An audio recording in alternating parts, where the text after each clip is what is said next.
tenemos un tema muy interesante, que es el fin de la pobreza extrema. La pobreza es un problema que no afecta solo a personas cercanas a nosotros o a nuestro país. Es un problema que afecta a todo el planeta y no reconoce color, raza ni sexo. La pobreza la podemos encontrar en muchas zonas, distritos, departamentos, países, continentes, en algunos sitios más que en otros. Pero ¿cómo podemos definir la pobreza? ¿Es quizá no tener los medios suficientes para poder vivir dignamente como lo manda nuestra Constitución? Es estar desnutrido, no tener los ingresos suficientes, no contar con servicios de salud, es morir por una enfermedad que no pudo ser atendida a tiempo. Es dormir sin saber si al día siguiente despertarás y tendrás una migaja de pan que llevarte a la boca. Es vivir con miedo, con temor, con frío, que tu vida sea una pesadilla, un túnel oscuro en el que no se puede ver la salida o la luz. La pobreza es una situación social, económica, caracterizada por una carencia marcada en la satisfacción de las necesidades básicas. Nadie pidió haber nacido en medio de la pobreza.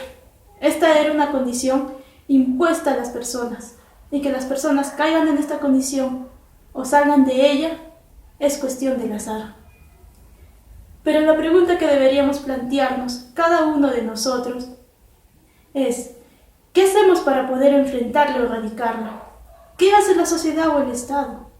¿O es acaso que nos dedicamos solo a vivir nuestras vidas, sin ver qué es lo que sucede a nuestro alrededor?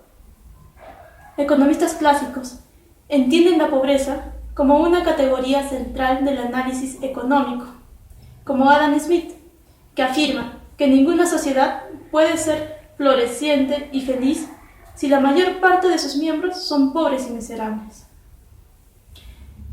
La pobreza es una condición humillante para el ser humano, pero no pensemos que la pobreza es de una sola clase. Tenemos varias clases de pobreza, porque hay pobres en todo el mundo, pero no todos de ellos están en iguales condiciones.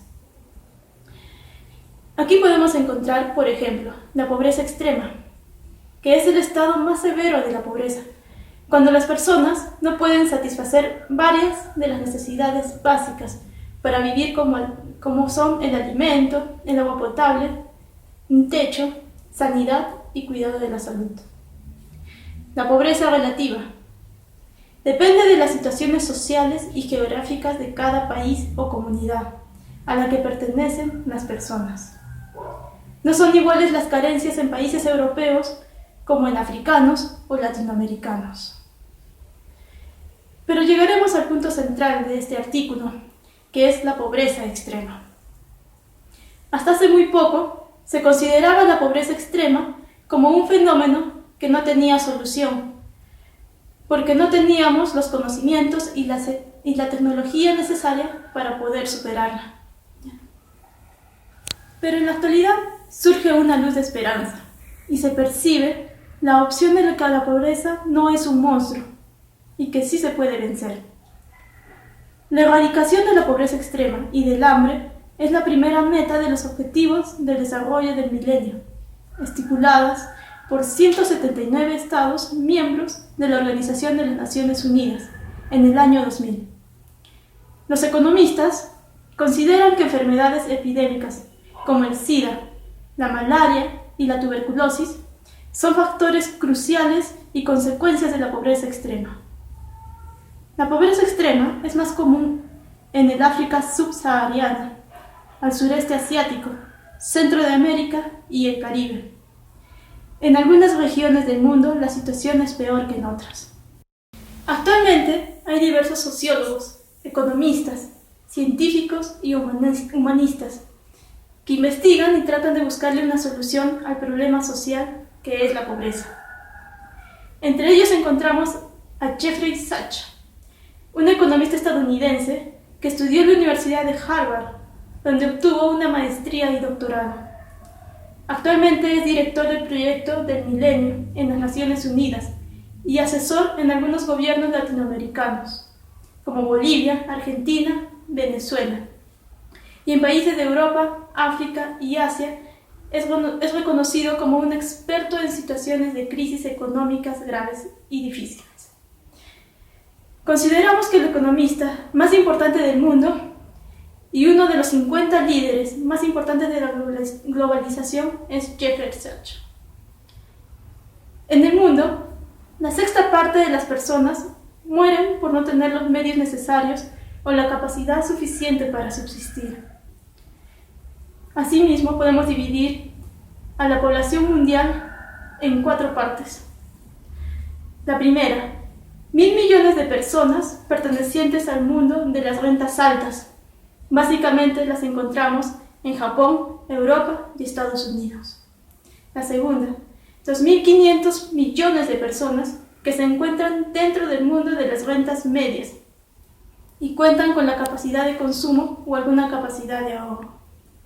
La tercera, 1.500 millones de habitantes son pobres y aunque viven por encima de la subsistencia, pasan por penurias económicas y no cuentan con la infraestructura básica en sus viviendas. Aquí podemos encontrar, por ejemplo, personas que viven en Bangladesh. Y por último, encontramos a 1.000 millones de personas que viven en pobreza extrema, por ejemplo, en el África. Estas cifras son alarmantes, pero ¿cómo podrían salir de la pobreza extrema estas personas? Para tratar de buscar las posibles soluciones, nos basamos en la obra de Jeffrey Sachs, El fin de la pobreza.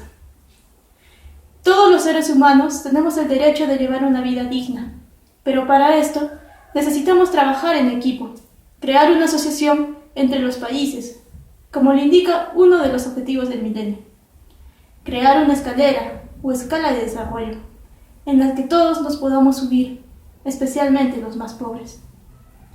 Pero los pobres más pobres, o los pobres extremos del planeta, difícilmente podrán subir el primer peldaño si no cuentan con la colaboración de los demás países del mundo. Los países pobres no podrán salir de este círculo vicioso si carecen de conocimientos para cuidar sus recursos naturales, si no tienen la tecnología necesaria, si no son productivos, si no ahorran, si no pueden comerciar, si su demografía aumenta normalmente. No solo debemos plantear soluciones, sino primeramente buscar las causas y analizar el por qué se produce la pobreza extrema. Si todos los países ayudaran y se pondrían la mano al pecho, especialmente los desarrollados, todo sería diferente. Pero se trata de asumir un verdadero compromiso y responsabilidad hacia con los países más necesitados y subdesarrollados. Esto no implica que se deba dar caridad o limosna a los pobres, porque esto es atentar contra su dignidad de personas y de seres humanos, sino por el contrario, asesorarlos, ayudarlos y enseñarles a subsistir, para que ellos, en un futuro, por sí mismos puedan valerse, aumentando de esta manera sus rentas y sabiendo utilizar su capital humano, natural, intelectual, institucional y empresarial debidamente. Como dice el refrán, es mejor enseñar a pescar que dar un pescado. Nos sorprende que a pesar de que los gobiernos de países desarrollados se comprometieran en la reunión que tuvieron en las Naciones Unidas para establecer la Declaración del Milenio, en donde ellos estuvieron en total de acuerdo con erradicar la pobreza, hoy no se ve ni las sombras de sus promesas y compromisos, porque seguimos viviendo y observando la pobreza extrema y somos indiferentes aún ante ella. Asumamos compromisos personales y no seamos esclavos de las ideas capitalistas de los países desarrollados. Quitémonos la venda de los ojos, luchemos contra las ideas que nos impone el sistema. No nos dejemos adormecer, ayudemos a estas personas que más lo necesitan y viven en la pobreza. No será fácil, será una ardua tarea, pero recordemos que fue gracias a aquel hombre con actos de coraje, defendiendo sus ideales, luchando por la igualdad para todos, enfrentando la opresión, derribando barreras enormes, ha logrado conseguir grandes cosas. No perdamos la esperanza y luchemos unidos por un mundo mejor, que sí se puede lograr. La unión hace la fuerza. Tú y yo podemos marcar la diferencia y lo podemos lograr. Termino este artículo con una frase del grandioso economista Jeffrey Sachs, el cual dijo: que el futuro diga de nuestra generación que envió poderosas corrientes de esperanza y que trabajamos juntos para sanar el mundo. Gracias.